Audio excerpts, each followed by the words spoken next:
Fantastic. So, good afternoon, folks in Europe. Good morning, United States, and good evening, people in Asia and other parts of the world. Thank you very much for dialing in today for a live Fireside leadership chat. And I'm really happy to have a good friend of mine who's a dynamic, brilliant guy. Many of you know Nitin, Rakesh, who's the CEO at Emphasis. And I'd like him to maybe get started straight away with a little bit about himself and his background. And, when you left college not so long ago, were you intending on this as your career, Nitin? How have you wound up where you are?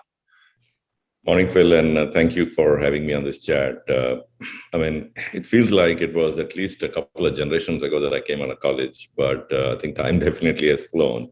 Yeah. When I was in high school, and then of course when I went to engineering school, we were in the era of a new technological dawn, right? We had the whole, the personal computing industry exploding. Gaming was starting to become very interesting. You had started to see some real cool, tech start to impact our daily lives. And, this is even before, probably 10 years before the cell phone came about. And then, of course, we know what happened after the smartphones came up. So I think I was always fascinated by the impact that tech was having on daily lives. And I was fascinated by the possibilities that existed in, if you overlay that with the impact it can have on businesses. So I think in a number of ways, this is not too far from where I thought I'd be. Of course, journey's taken very interesting different paths, but very excited that I have the opportunity to impact some real, big brands and businesses that are right now living in that whole applied tech mindset. And, we've obviously seen some fascinating acceleration of that over the last 12, 15 months. So excited, still wake up every morning, excited about the possibilities, still try to look around the corners because so much is changing so fast. It's hard to keep up sometimes, but very, very excited to be in this phase of the journey. Great. Yeah, no, I think we first met several years ago and you were at Syntel, I seem to remember. Yeah. And you'd developed something called SynthBots at the time, which was a forward-looking view of automation. So maybe you could just talk a little bit about, I know you're very proud of that initiative and, and then what you did after that. It'd be great to hear a bit more about what went on then and how that led you to your current role at Emphasis. No, I think you're absolutely right. We started looking around corners, I would say 2012, 13, 14 timeframe. It seemed like something fundamental was shifting in the way businesses were interacting with consumers and the way technology was shaping that interaction. And I think that in a number of ways has been the foundation of all that we've been doing at Emphasis for the last 5 years as well. At a very simplistic level, right? Everybody on this call, including you and me, we've seen how our lives have changed post smartphones. Right? Almost everything we do, just go back 5 years, maybe 10 years. 10 years is even more stark.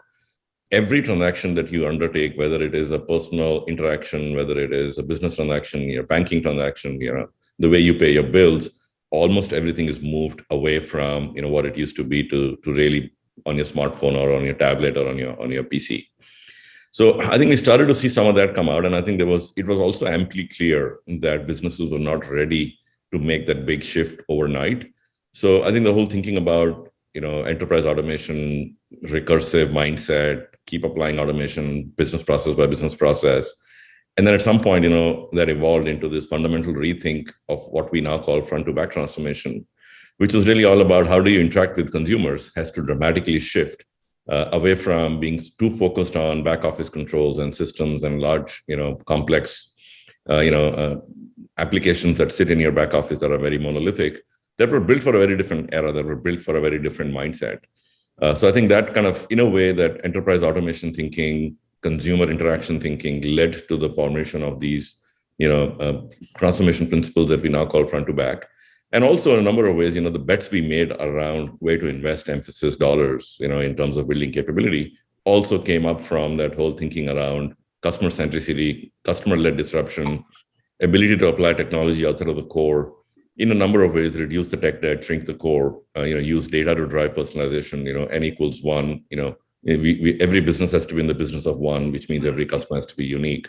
So I think a number of those foundational, principles that we've used over the last few years kind of came from those early days. And, as we saw rapid proliferation of, digital and smartphones. And of course, things like cloud and data really are, a big byproduct of the way enterprises need to have agility. And hence, the whole democratization of compute becomes, the fundamental underlying principle of enterprise tech consumption. So I think that's kind of, I would say, a trajectory, and kind of if you connect the dots, I think those early days were really, really helpful in starting to think about consumer and experience.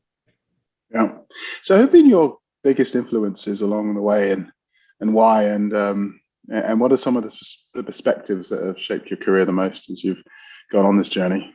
Yeah, I think early on, Phil, I remember when we did the white paper that you put out a couple of months ago, we talked a little bit about, the journey that I undertook.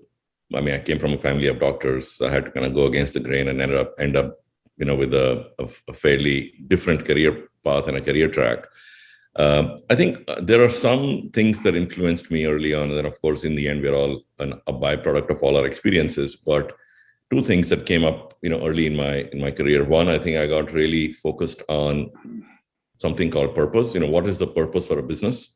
So a purpose-driven enterprise potentially becomes a lot more friendly to all stakeholders, and in the end also generates higher shareholder returns.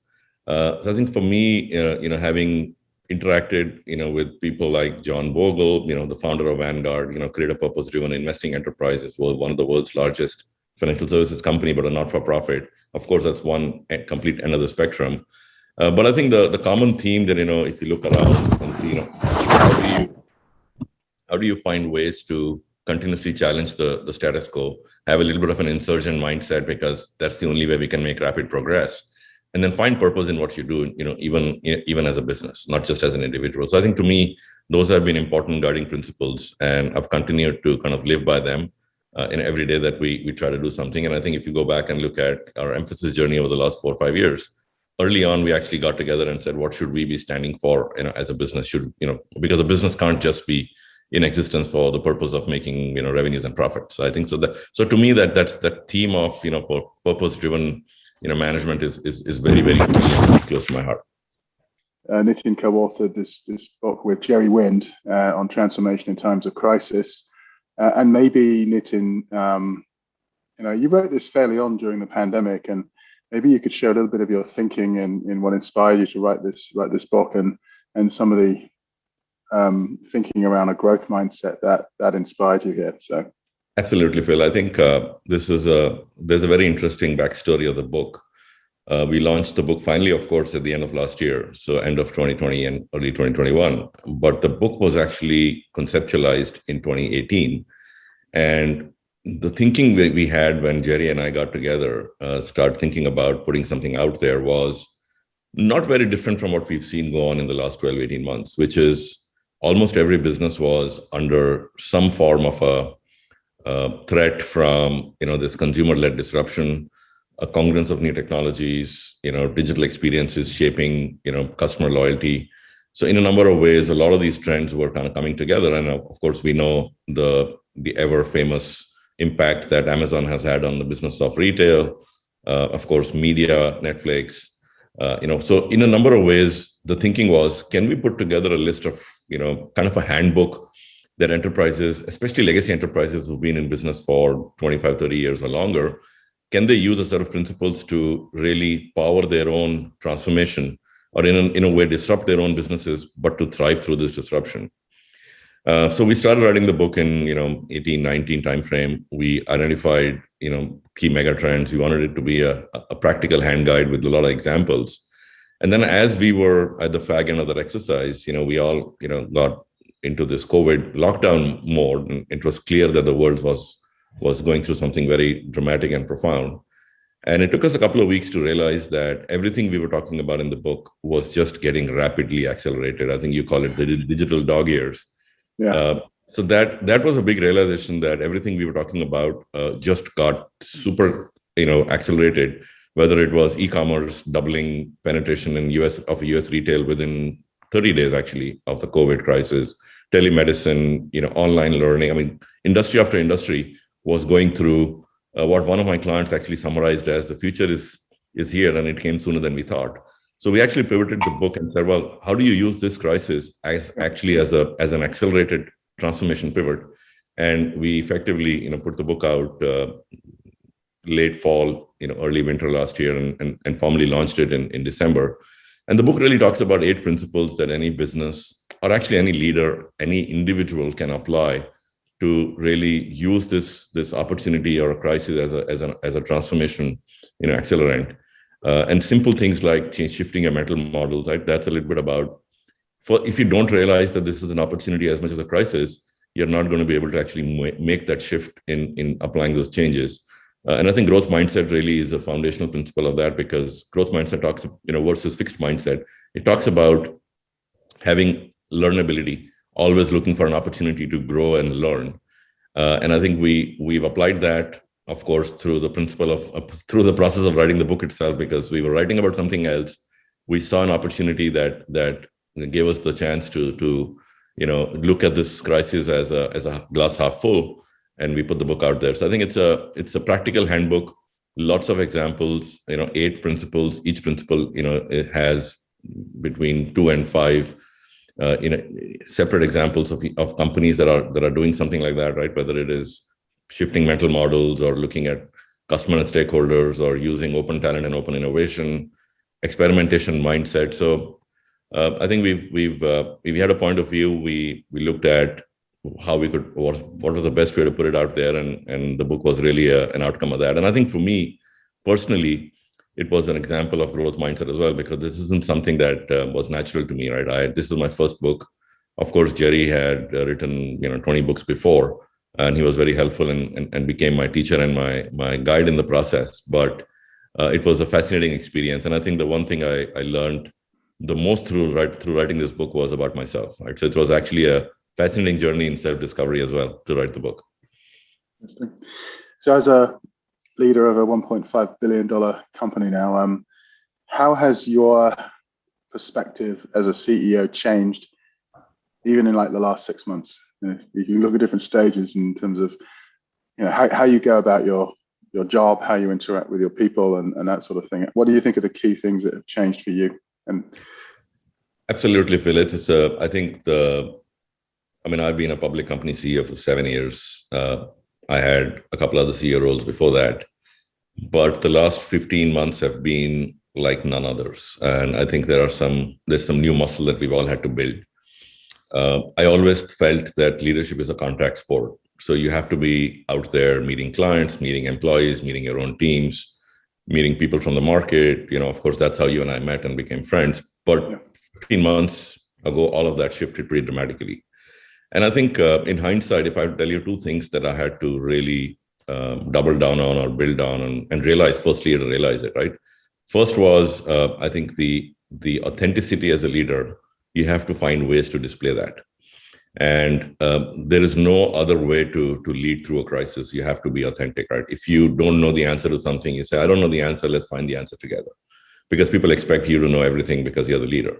Right, so there were phases early on where we had to find the right answer. And I remember early April, we actually held a leadership town hall. So 200 plus leaders from the company. And I actually did an old-fashioned audio town hall. It wasn't still easy for everyone to connect through Zoom or WebEx. And the message in the town hall was, guys, this is a crisis we are all living through, but I would like us to see this as an opportunity, because this is an accelerant for everything we stand for. We've been telling this to clients for the last 2 years, 3 years. Let's just take that message out there. And the only way we will get out of this crisis as a business is by actually growing our way out of the crisis. So let's go find a way to grow out of the crisis and start playing offense, because our clients need it, our employees need it. We think we have the right tools and sets of capabilities. So I think that authenticity, not knowing what we don't know, but yet giving the team the right direction, the right guidance, and being authentic about it. Second thing that I learned also some early on, because I was actually in New York, and New York was one of the worst impacted cities in the world, as you remember, back in March, April last year. I think the ability to actually develop empathy and display that and provide that to people is extremely important as a leader in these times. We saw something like that happen again, I would say, at a much bigger scale with the wave 2 in India over April and May of this year. And I think those two traits of authenticity and empathy, besides, of course, trying to lead a business through crisis, stakeholder management, all of the stuff that you used to do. So these were, I would say, these are two new muscles that I had to build, and I had to build them in double time because, we were, in a number of ways, we were kind of flying blind, learning about things every day, evolving situation, evolving data points, managing clients, managing risk and confidentiality, because a lot of our clients are in sensitive, regulated businesses. So I think it's been a fascinating journey of personal self-discovery and building new muscle. I also, had to find ways to, all of us used to be traveling all the while, right? I also had to find ways to not just get sucked into the crisis and stay sane, right? So I actually developed some new interesting hobbies, of course, besides my love for cars and speed. So I did a photo log of New York City in the lockdown last year, it was I published the photo log for anyone to see. Again, slightly different, take. You look at sunsets and you look at flowers and you look at the city that is actually sleeping with the city that never sleeps. So it was a little bit of a juxtaposition of what you expect the city to be and what it wasn't. But that also, again, gave me an opportunity to kind of build on some other senses that sometimes get, missed out when you're running business day to day and you're flying from place to place. So I think fascinating journey of personal self-discovery, build some new capabilities as a leader, and hopefully, give people the strength and fortitude that they need to get through the crisis. Yeah. And do you feel like there's been a sort of almost a flattening of hierarchies in companies? And you yourself, I've had this myself, you get pulled much closer to your staff than ever. They're much more visible to what you're doing, and we've all become much more efficient with our time. Like, just to go see someone for a meeting now, do I really want to spend an hour going there, an hour going back, when we can just do this thing on a Zoom call and all that sort of thing? Yeah, I think there is some merit to, of course, doing things more efficiently and having a little bit more balance in your lives. And in a number of ways, while I haven't met my whole team, actually, I haven't met many of my leaders even once in the last 15 months. Some I've met a couple of times. It's not that we don't feel that we came through this and we got closer, but at the same time, you still need to build personal equity. And I think same thing with clients. I think that we'll have to find in the new normal the right balance between how much physical interaction, personal interaction you need versus how much efficiency you can bring in. And I think we are probably heading towards that very soon. As we speak, I'm on my first domestic US trip. So I came to California yesterday because I think it was important, and I'm meeting the team today in our San Jose operation. So I think I'm excited for it. I'm looking forward to it. But we did find ways to kind of power through the crisis. We found ways to get closer in many cases, because you also go through crisis and you actually find strength in each other, and that brings people closer. And I think that some of that's happened as well with us. But end of the day, we are in what we call high tech, high touch, high trust business, and only that much of that can be done through a Zoom screen, right? So I think we are working hard to find that right balance. All right. I have made some friends through Zoom. It's interesting, and I had 3 of my closest friends and industry friends. They came over to my house last night, and we had a few glasses of wine and things. And I'm not joking; we were just so excited to see each other after a year and a half that. At one point, I looked at the clock and it was 4 a.m. Oh, wow. And I thought, this hasn't happened in years, where you're actually just so excited to actually see people, talk to people. You'll just sit up half the night and just enjoy conversation. And then you go to bed and get up 5 hours later thinking, I'm energized. I really enjoyed that and didn't get as much sleep as I normally do. But it's like, makes it almost felt like a sort of teenager again, with that ability to see people and make time for people who are fun and enjoyable. And I thought, even if I don't see them for another 6 months, that that will last, right? So yeah, that's the personal equity I was talking about. Yeah, absolutely. Fantastic. So what technologies on the horizon are going to have maximum impact in your view as we accelerate into this new world? I think some real exciting stuff coming around the corner, of course, depending on which industry, which segment. Just look at the fast forward acceleration we're going to see with drug discovery and healthcare. I think that's an amazing field in itself. which not that I know a lot about, but I'm very excited to see, what this vaccine development in double take time has actually going to do for other downstream, discoveries. But if I was to look at a broad spectrum of technologies, I think there are two things that we have to continue to keep an eye on. One, I think the rapid advancement in computing power is probably going to take a big leap forward. We've been living with Moore's law for the last 50 years. I think we're about to go on an exponential journey with quantum. And I think that's a very fundamentally different way of thinking about, the power that exists in compute. Also scary because it can, like everything else, it can be weaponized, and think about cyber, in the era of quantum. So I think, but that's one area I would keep my eyes on very closely. And, we've done some good work in that area as a company. We invested about a year ago. We just set up a lab, in partnership with a university in Canada. So there's some real good, I think there is some real good, exciting opportunities with quantum that are around the corner.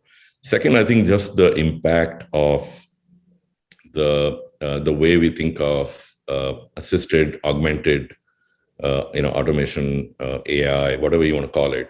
But that whole cognitive space is also starting to get very excited. I think, again, some of that can be scary because there is an ethical issue. But as we've seen the rapid advancement, I think as consumers, we don't realize how much AI we are exposed to on a daily basis, and how much of our actions, something as simple as tapping a button on the browser, is actually giving data back to the machine learning algorithms. But I think just the use of those in improvement of daily life, use of those in improvement of business experiences, and of course, things that are fundamentally going to alter the world, for example, self-driving cars, of course, are something that I'd keep an eye on very closely. And there's an ecosystem play. There is a ability to bring a lot of things together that'll have to enable that. And I'm very excited to see that, there are some large industry initiatives, even on the ethical side, that are being put in place. I think there'll be more regulation that will have to come out, but those would be, I would say, two big areas where you have to keep your eyes out on what's going on. Doesn't matter which industry you're operating in. And I think it's an area where the acceleration is visible as well. Fantastic. You mentioned a word earlier, authentic, and I think it's a very true word for what's happening right now. And when I look back to what the world was like before the pandemic, and maybe 6 months into the pandemic, was the amount of hype we had to go through in the last 20, 30 years of tech. And it's just all gone. I mean, it's now, if you don't know something, you ask. If people are no longer scared of change as much, and you want to understand the real business benefits of engaging with tech. What does it really do for the organization, rather than, oh, I'm going to get fired if I don't demonstrate my knowledge of RPA or something, right? It seems to be all the hype's been sucked out of the industry, and we're looking very much at the reality of how can we take advantage of a lot of this. And for example, automation. I mean, that was the watchword for the last decade in our space. And every conference we did, it was the automation session was always the lead. And then all of a sudden, it's like taken a much sort of more of a back seat to this race into the cloud, this race to be a virtual organization. And how would you view then how companies are viewing things like automation now? Is it much more, let's figure out the priorities first, and that's something that'll happen naturally? Or, I mean, how do you think the thinking's changed around that? I think, Phil, two things to keep in mind. One, in a number of ways, the same technologies that we used to talk about with the hype cycle actually came to the rescue of almost every business in March, April of last year. I mean, who would have imagined if you had done a poll or a survey that you normally do of CIOs or CXOs and asked them, what would be the likelihood that they would be able to operate in a 100% remote environment for as long as they have? I think the numbers would have been very, very surprisingly low. So I think in a number of ways, tech came to the rescue of, I would say, almost the entire business community, not just in our industry, but almost every business. Doesn't matter what industry you were in, right? From healthcare to financial services, insurance, retail, logistics. I mean, we've just seen some mind-boggling, numbers that came out of the impact that tech had in survival. I mean, even a restaurant chain like Chipotle actually thrived through the crisis because they had a very strong digital interface that was built up and tested, and people used it, to great effect. So I think that realization was not lost on the C-suite. Actually, it became a board conversation topic. It still is. I've had more C-suite interaction, in the last 15 months than I did probably the 5 years prior now, because everyone's really realized the power that technology brings. And so it's no longer just a CIO, you got to deliver me, more with less, find a way to reduce complexity, find a way to give us more. I think now it's all about, okay, every business is a tech business, every business is a digital business. And by the way, every business is a consumer business. All of that realization happened in the last 15 months, right? Even if you're a B2B business, you're not a B2B business because, in the end, the buyer from the B2B world is also a consumer who expects the same experience he gets as a consumer with, other firms. So I think what that has done is it has elevated the whole transformation agenda. It's a board topic. It's something that everyone's focused on. They're also looking at how can we get this transformation aligned to business outcomes, business objectives. I think that's been the biggest linkage in the last 15 months, which is realization that transformation can actually truly impact business, and it can impact a business in timeframes that the business likes or wants. You can see change every, look at the way people have started to deploy code. I mean, DevOps was a holy grail. It's now a reality, right? Because they want to see functionality launch, drop quicker, right? So I think to me, that has been the biggest shift in the adoption and the realization of what tech is. And every business is now, on that journey.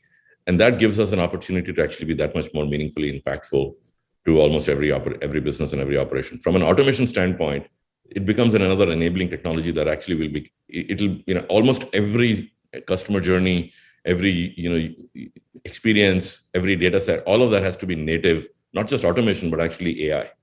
Because you want to be able to use data to make the system smarter. You don't really, you don't wait and have a manual intervention. It has to be self-learning, self-healing, self-launching, right? The business of one only comes about with we have the ability embedded in the system. So again, I think the paradigm has shifted. Cloud is also nothing but an enabler for agility. You're moving away from having a data center, everything in my control, every 5 years I'll refresh, to a paradigm where you want everything on demand, everything as a service. So the instant gratification mindset of the consumer, it's translating to the ability of enterprise tech to become on demand. And cloud is nothing but compute, security, storage, and network on demand. So how's that changed the role of the CIO? Because I had a roundtable with a few of them recently, and they were saying everything they buy is in the cloud, that everything's about how do you scale, how do you secure. And they're spending a lot more time trying to understand the business context of what the business leaders need, like the CFO, the CHRO. And at the flip, the business leaders are needing to understand how can I actually move some of these processes and workflows into the cloud, and I need to understand how I can scale this stuff. I mean, how's that impacted the role of the CIO and the attitude towards technology, purchasing, and decision making in the company?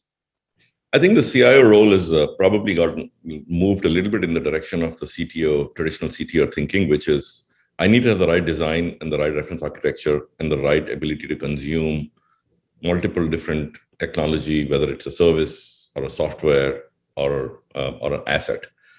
And once you have the design, then of course there is this intermediate step of making sure that you're shifting from we are in this process of going through the traditional consumption mode to this new as a service consumption mode. And there is an intermediate 3, 4, 5 year journey. Right now, every CIO is focused on two things. One, how do I make sure that our transformation is underway from being on-prem to being on demand? That's one big task. Every CIO has a model or a journey for consumption on the cloud, hybrid multi, virtualization, data center modernization. I mean, you different things, different names for the same journey. And the second agenda really is, so that requires, of course, the ability to understand reference architectures and the ability to actually move to that new model. And the second role that will probably get a lot more prominent as business gets a lot more, invested in tech, and as tech gets a lot more invested in the success of companies, will be this role that's, what I normally call the business CIO, which is how do I make almost every part of our business tech-enabled and smart? And I think that's a role that a lot of CIOs are starting to kind of pay a lot of attention to. I wouldn't be surprised if you see many, migrations from CIOs to C-suite to running businesses. I think we've seen that happen in a couple of cases. But I think that's a future that I will be very not surprised with, because I think in the end, if every aspect of your business is tech enabled, then I think there's that gap that you need to fill. You can't be in the C-suite and say, I don't understand tech. That just doesn't fly anymore. So I think the CIO has become a lot more prominent, and in a number of ways is playing that role of making sure that the entire C-suite, including the board, is aware of the technological advancements, challenges, landscape. I mean, cybersecurity, every board member has to learn about it, because in the end, it's a big business risk, right? Especially with what's going on in the last 12, 18 months. So I think that, again, fascinating journey.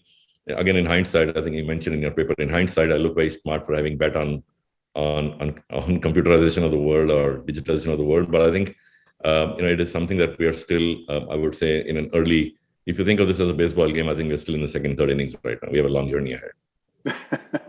Yeah, I call it the big reset. Some of the conversations I've had are taking me back to about 2005 with ASPs and how do we operate in this virtual model effectively. So, so you work for a mid-sized provider. How's it changed for a company like Mphasis in terms of the types of business that you were going after in the previous days to now, as you evolve with your skill sets? I mean, what do you would say has been the biggest upside and maybe the biggest challenge for you folks? I think we, in a number of ways, took some time early on in this reset that happened in 2016, 17, and we had to kind of find the underpinnings of what do we want to stand for as a business. And I think we coined this phrase. I mean, we were always known for, having specialization in banking and insurance, and of course, a couple other industries got built up over a period of time. But we took this pivot and said, well, if we foresee this massive shift in enterprise tech consumption, led by customer disruption and the ability to migrate to as a service, we have to be able to build the technology depth, because you can't be in the IT services business in this environment and not have depth in tech. So we coined this phrase, bring the T back in IT. So technology is our business, and what it has evolved to is the fact that transformation is our model. So almost everything we are selling today, we are servicing today, has an element of tech-enabled transformation. Of course, we are still very focused on industry domains, and we are trying to live the same mantra that we preach by, right? So you have to, in a way, eat the cake you bake. So we pivoted our business, we made it a lot less hierarchical. We are running our business by client, right? So the business of one, every client is a unit that we focus on, that provides that high tech, high trust, high touch mindset that we talked about. So I think we've used our scale, the ability to actually drive transformation. We have enough scale, and still, specialist enough to be able to provide that depth and breadth in the transformation roadmap. So I think the congruence of right size with the right competencies is the biggest differentiator that we're taking to market. And each day, the clients vote for us with their dollars. We've been growing faster than industry for 4 years now. We've had, every quarter has been a growth quarter, barring, of course, the June quarter last year. So I think we're very laser focused on making sure that we keep looking around corners and we show up, and we don't just wait for the client to tell us what they need, but we, in a way, show up with an opinion on what we think they need, and become a trusted advisor, get a seat on the table, and in a way, continue to be their transformation partner. So I think that's been the journey. It's still exciting because we have so much more to do. We've seen that acceleration happen in the last 5-6 quarters. It's shown in our financial results. It's shown in our order book. It's shown in our every metric that we put out there. And I think I'm very excited that that we still have something that clients want to buy from us, and hopefully we'll continue to earn their trust. Yeah. So how do you feel the services delivery model is going to be different next year? India's recovering from the pandemic, and I've been a huge admirer of the spirit and the lack of disruption to smooth delivery over the last several months. But how do you think the service industry is going to look next year as we emerge from this, and then there's this horrific talent shortage? I'm saying it's worse than ever in terms of where do we get cyber people, where do we get AI, smart analytics from? I mean, how do you think it's going to look and feel? I think, Phil, let's keep in mind one thing, and I remind this to our team every day when we talk about supply chain and talent. I think one of the big reasons our industry exists is because of shortage of talented people in those quote unquote niche technologies, right? So I think that's our biggest tailwind. And of course, that's also the biggest, challenge in growing and scaling the business. So I think our ability to use things like talent transformation capabilities, we have a Talent X platform that we've talked about with you before. Our ability to find raw talent and create and turn them into people that can actually be part of their ecosystem, open innovation and open talent mindset. I think our partnership with Alberta and Calgary is an example of how you can take raw talent and convert that into digital talent. I think we have to just continue to do everything to create that talent. And I think the hybrid world that we're heading towards, and I think we'll get a better sense maybe another 3-4 quarters of what that new hybrid world will look like. But I think it'll definitely be not the same as going back to the office or 5 days a week, 8 hours a day, so we can deliver to customers. I think everyone's realized that there's a lot more productivity that can be unleashed with a new mode. I think that will give us the opportunity to get a little bit more, I would say, nimble and broader with this whole talent, supply, finding talent, the right talent for the right job versus the right talent for the right job in the right city, in the right zip code. So I think that there's an interesting, explosion possibility here of supply chain. There's obviously true globalization of delivery happening as well. We've actually just in the last 12 months, we've actually expanded into so many new locations, from Taiwan to Costa Rica to Mexico to now Canada. Within UK, we've expanded. Within Eastern Europe, we've expanded. So I think there's a lot of opportunity that exists with this new hybrid mode that we are operating in. And to me, this virtualization of supply chain is the biggest benefit and the tailwind. Okay, so I've got a couple of great questions have come in from the audience in the meantime. So, I think what would be great here would be to get some of your views on some of this stuff, which would be as follows. So, what's your take on no-code, low-code impact on tech-enabled transformation? Yeah, I think it's one of those areas of technology where in the short run, we are underwhelmed, but in the long run, we underestimate the impact. So you will see quite a bit of a proliferation of this thinking of expanding the developer pool by using technologies such as low code. No code is a little bit hard to understand, but yes, you won't be writing native code. You'll definitely see areas where you can actually construct code with simple commands. And I think we've been on that journey as an industry for the longest time. If you look at the level of automation available to developers today, or the platforms that they're writing code on, it's not the same way I used to write code 30 years ago. Debug it line by line. I think the sophistication available to developers is an order of magnitude different.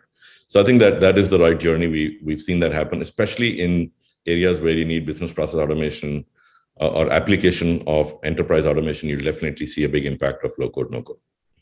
Right. And because some questions came in around the quantum lab in Calgary, so what are you ultimately hoping to achieve from that? I mean, when you look at it from obviously, I know you're a curious man when it comes to technology, but what are you hoping to achieve from a growth perspective for your firm as you look at building out this lab?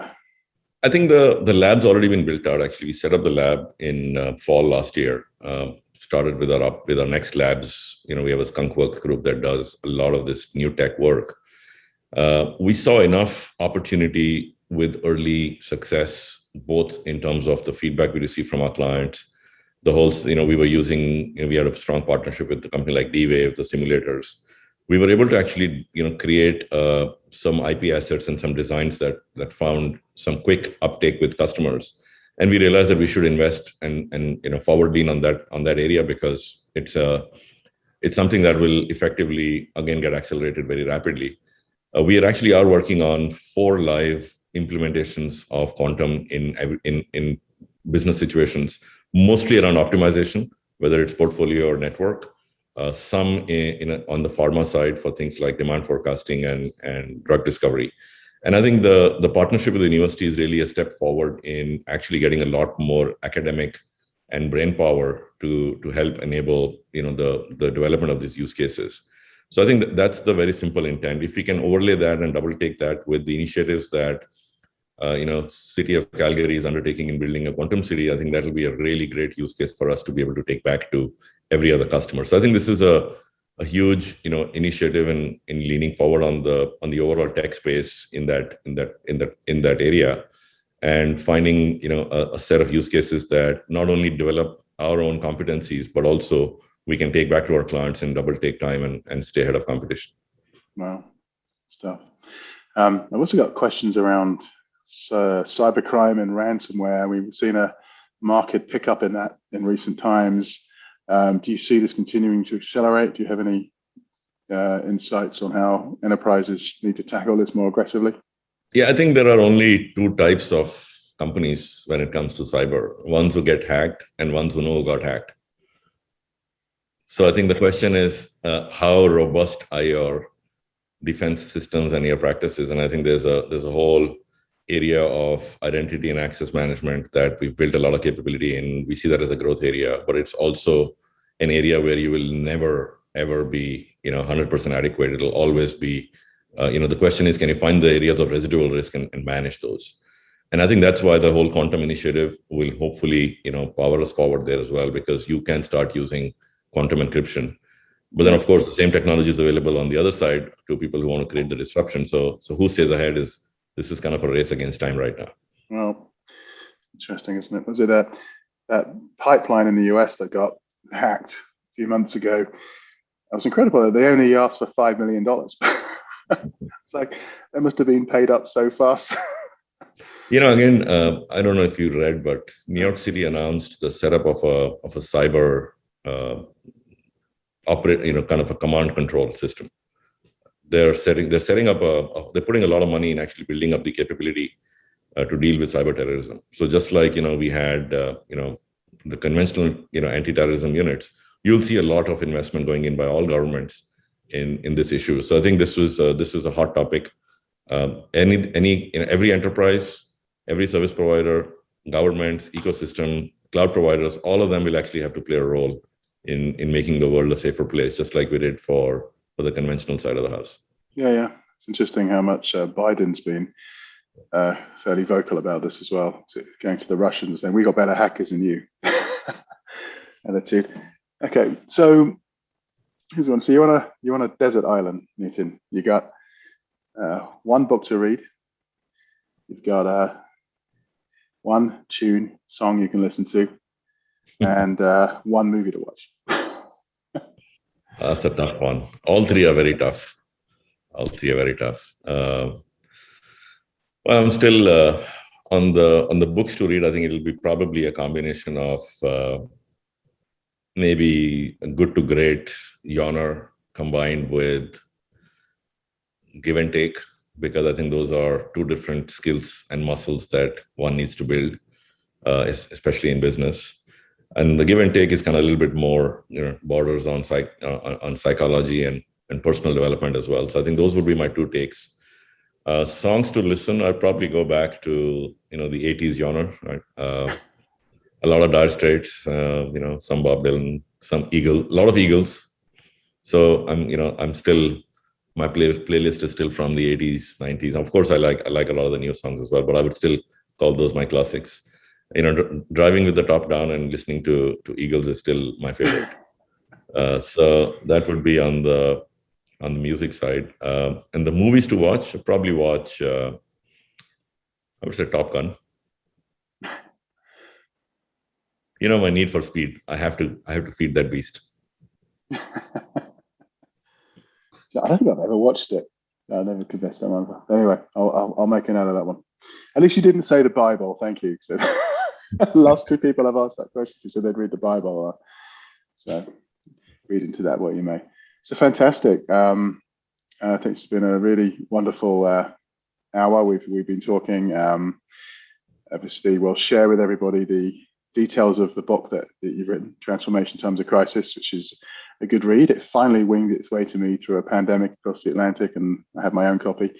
And also the MVP that we've written together on the vision for the industry, and we'll share that with everybody too. So I think everybody on this line has stayed. We haven't lost a single person in the last hour, so I think that says something for the quality of the conversation and your insights, Nitin. So hopefully we'll get together in New York fairly soon. I'll be there next week, and I really enjoyed having you talk to our network today and share some of your views. And I think in November, we're going to be inviting everybody live to Times Square for a session. So hopefully you'll be along in person. So absolutely. Looking forward to seeing you, Phil. And also definitely looking forward to having a live symposium, one of your famous symposiums with the happy hours. So yeah, looking forward to it. Yeah, absolutely. Yeah. So November 8th and 9th, we're going to announce it, I think, tomorrow. So it's at the Convene Center we've used so much before, and it's going to be called Reconvene. So bringing the industry leaders back together, and it's a phygital event as well. So I love that expression, right? I have Olivia Newton-John in my head every time I say that. But we're going to have it streamed live globally, and then we're going to have hopefully a couple of hundred people spread out in the Convene itself, where we'll have some great conversations. So fantastic to spend some more time with you, and I hope everybody else enjoyed it. So thank you, Phil, for having me. Cheers. Bye-bye.